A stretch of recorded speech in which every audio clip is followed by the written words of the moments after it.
Bienvenidos, muchas gracias por asistir a esta presentación. Vamos a hablar sobre la armonía en la construcción. Cómo perfeccionar la gerencia de preconstrucción utilizando la metodología BIM. Y voy a poner esta pequeña adicional que es para trabajar con latinoamericanos. En la compleja orquesta de la industria de la construcción, la gerencia de preconstrucción es lo más similar a tener a un director de orquesta que busca asegurar la precisión y la armonía entre muchos actores y muchas fases de un proyecto. ¿Cómo funciona esta armonía y esta dirección de orquesta? Bueno, se hace como metodología y también buscando que la cultura se empalme completamente. La preconstrucción es mucho más que un proceso técnico. La preconstrucción es un proceso de integración. Es un promotor de comunicación efectiva.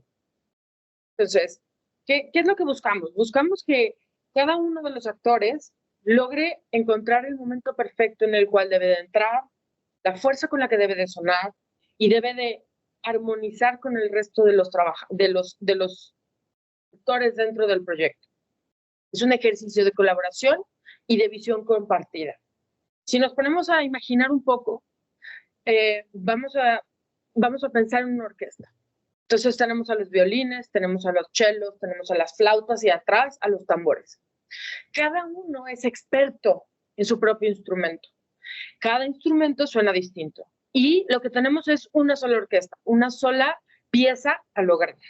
Entonces, cada uno sabe en qué tiempo debe de entrar. Sin embargo, se hacen muchos ensayos previos a una presentación en un teatro para lograr que cada uno de estos actores, el violinista, el chelista, el flautista y el tambor, entren en el momento preciso con la fuerza que se requiere. Para lograr esto necesitamos una comunicación efectiva y estratégica. Esto nos va a dar la base para que cada miembro del equipo entienda el papel tan importante que juega y logre contribuir al máximo. Muchas veces dentro de la industria de la construcción nos sucede que creemos que con nuestro expertise vamos a lograr ser el 100%. Sin embargo, somos parte de un todo, de un equipo. Cuando logramos entender que este equipo es el que le da la fuerza y la metodología BIM es lo que marca la pauta para trabajar dentro del proyecto, entonces podemos lograr maximizar el proceso de la preconstrucción. Si cada uno entendemos perfectamente bien la importancia de nuestro trabajo dentro de su orquesta, entonces no nos vamos a frustrar porque el violinista nunca va a querer ser chelista ni flautista. Es importante entender que hay una cosa que se busca al final.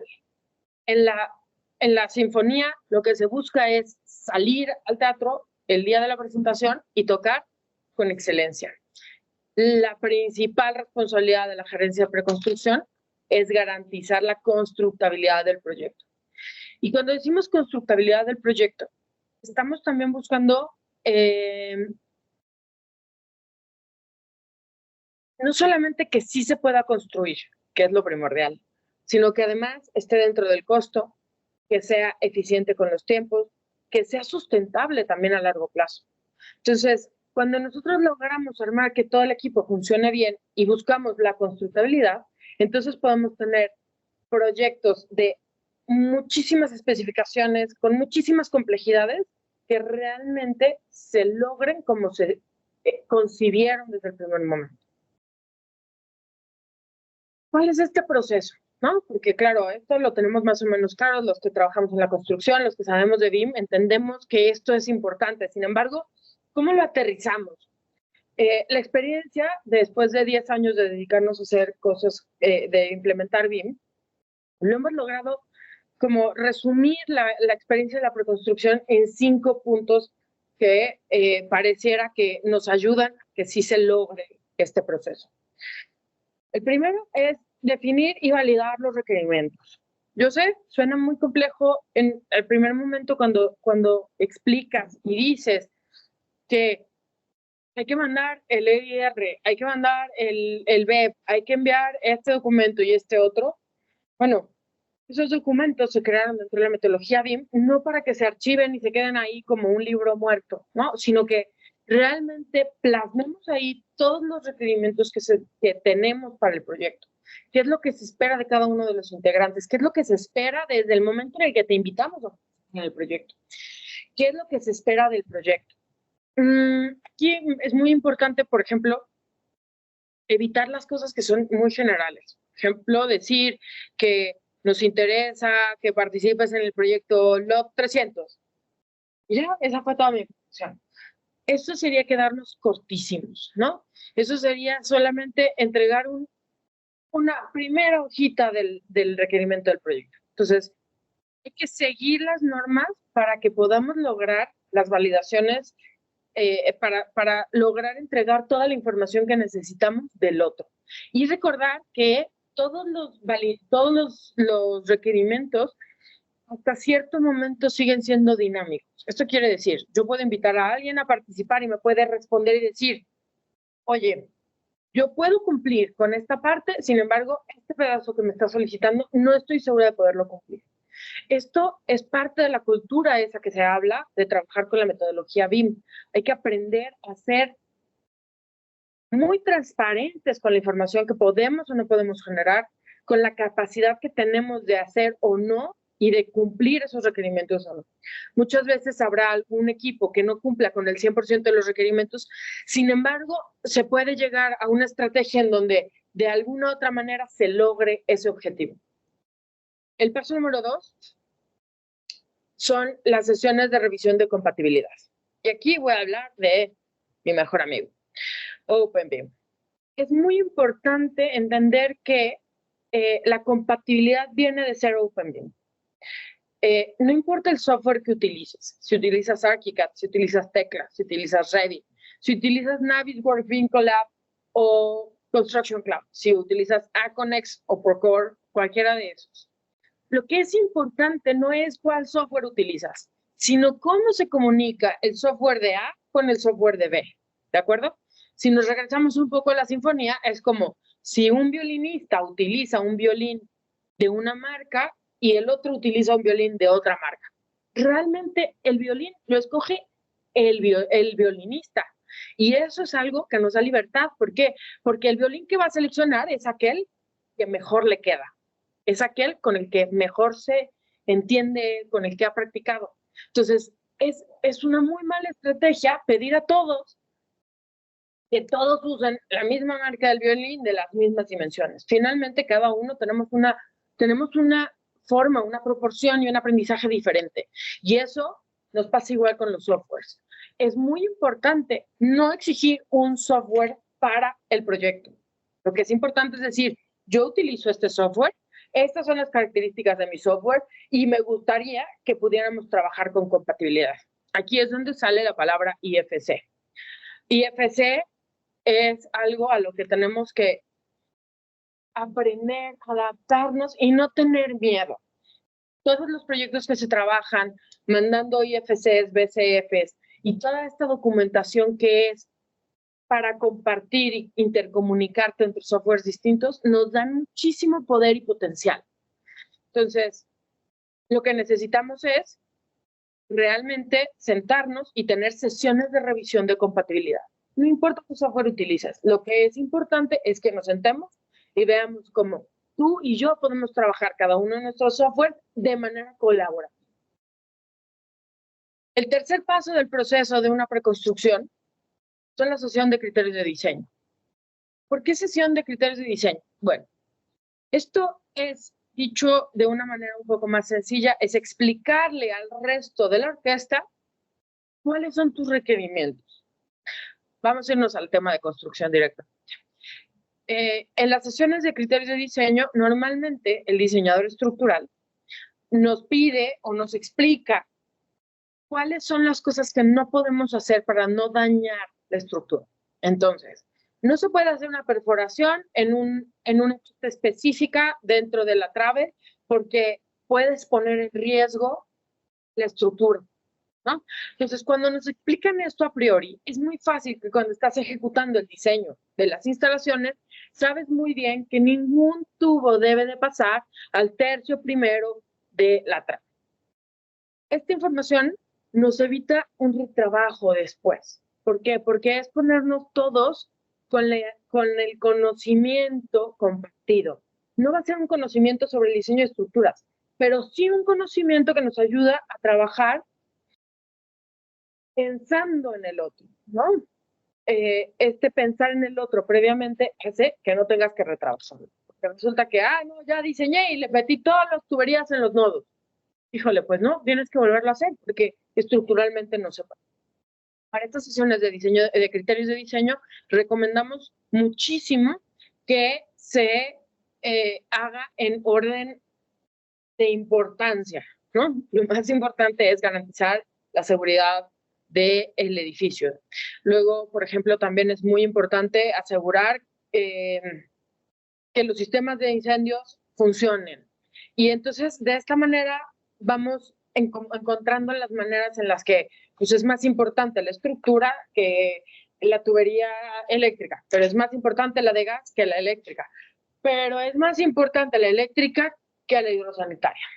Entonces, este tamizar y acomodar las ingenierías y el diseño de ellas de acuerdo a la importancia, no porque es más importante que se diseñe o no, sino que tienen unos requerimientos muchísimo más estrictos y que son de temas de seguridad. Recuerden que la evaluación de riesgos dentro de la etapa de la preconstrucción es una de las cosas que más valor nos genera. Una vez que terminas las sesiones de criterios de diseño, nosotros recomendamos trabajar el modelado de las plantas tipo y las adaptaciones específicas. Entonces, ¿a qué me refiero con plantas tipo? Si tenemos un edificio de 25 niveles y tenemos 17 niveles que son iguales, hay que modelar una de esas plantas. ¿Para qué? Modelar todo, para ver y garantizar que cada una de las cosas tiene un espacio en el proyecto, ¿no? Parte de la constructabilidad, que suena chistoso que lo tengamos que mencionar, pero es muy importante que a la gente se le olvida. No puede haber dos objetos al mismo tiempo en el mismo lugar. Entonces, con esta premisa, pues entonces hay que modelar y hay que encontrar qué lugar le vamos a asignar a cada uno de los contratistas, a cada uno de los diseños. Esto puede ser en las reuniones de trabajo, decir, bueno, ¿qué te parece si hidráulico se va por el pasillo del lado derecho y aires acondicionados se va por el pasillo del lado izquierdo? Una vez que terminas de modelar esa planta y acomodas todos los diseños dentro de esa planta, te pasas a modelar las áreas específicas, ¿no? Amenidades, plantas bajas, sótanos. ¿Cómo vas a llegar a tus acometidas? ¿Cómo vas a pasar por un lobby donde no tienes ninguna columna? ¿Cómo vas a...? Todas estas cosas se van resolviendo junto con la ductería vertical. Estoy usando un ejemplo de un edificio de vertical, pero esto debe de tener más o menos una forma de analizarse y acomodarse en cualquier tipo de proyecto. Por último, una vez que terminaste de darle un espacio a cada diseñador dentro de cada una de estas zonas, plantas tipo, amenidades, plantas bajas y plantas únicas, entonces puedes pasar a modelar el resto de las plantas. Ese modelado del resto de las plantas es importante que sí se realice para revisar que entramos todos dentro del proceso. Aquellas personas que están haciendo el modelo para construir con el modelo y no con planos 2D, que sigue siendo una cosa que se solicita y que no hay ningún problema. Poco a poco nos vamos a ir migrando todos a los modelos y teniendo las herramientas en obra para ver modelos. Mientras tanto, podemos tener esta libertad de decir, está bien, no importa, entreguen en 2D y nosotros, pero ya con un modelo totalmente aprobado. Este es el proceso que nosotros hemos encontrado más ordenado para el tema de la experiencia de preconstrucción. Creemos claramente se puede ir mejorando, lo agrupamos de manera muy grande, sin embargo, creemos que es importante tener una línea de trabajo, ¿no? ¿Por qué empiezo? Que todos empiecen a modelar. Híjole, realmente no es tan necesario que todos arranquen con un modelado. Necesitamos empezar empezar de una manera en la que nos ahorremos el trabajo más adelante. Entonces, las primeras 3 son vitales antes de empezar el modelado, porque si empezamos directamente a modelar y después empezamos a revisar lo anterior, híjole, al final vamos a tener que regresar y hacer muchísimos retrabajos. Y les recordamos que todo lo que se busca con la metodología BIM es eficientar los procesos. La gerencia de preconstrucción, al igual que la dirección de orquesta, requiere precisión, atención y colaboración para lograr una ejecución exitosa. Realmente se requiere que todos los equipos de trabajo trabajen con esta misma armonía, que ninguno se salte los ensayos, que los ensayos son las juntas que se tienen semanalmente, que absolutamente todos avancen durante la semana en las cosas que se quedaron de avanzar. De esta manera podemos realmente llegar a tener una preconstrucción exitosa. Creemos y hemos podido comprobarlo en los proyectos en los que hemos participado, que mientras más veces se ensaya, mejores resultados tenemos.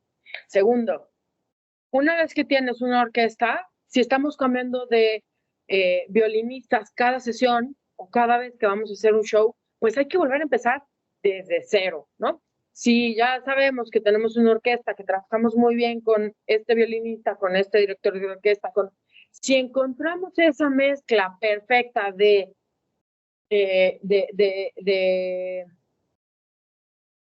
músicos, de constructores, de diseñadores, entonces el trabajo cada vez va a ser más sencillo, por lo que es muy importante sí evaluar y tomarnos muy en serio la precisión, la atención y la colaboración para futuros proyectos. No importa que sean un poco más costosos sus diseños, pero si se adaptan muy bien y hacen una colaboración exitosa, quizá nos sale mucho más económico tener a alguien más económico que al final no te va a dar esta colaboración, vas a tener que batallar muchísimo. 3 cosas muy importantes. Key Learning Outcomes. La gerencia en preconstrucción asegura la precisión. BIM es una metodología y es una cultura. Hay que cambiar la manera cultural en cómo vemos y atacamos los procesos de construcción. El éxito de cualquier proyecto radica en la comunicación efectiva. Realmente, si nosotros hablamos y hablamos frente a frente con nuestros peers, entonces podremos lograr con muchísima más facilidad el éxito de cualquier proyecto de preconstrucción y de cualquier proyecto de construcción. Les agradecemos muchísimo. Cualquier duda que tengan, estamos a sus órdenes para responderla.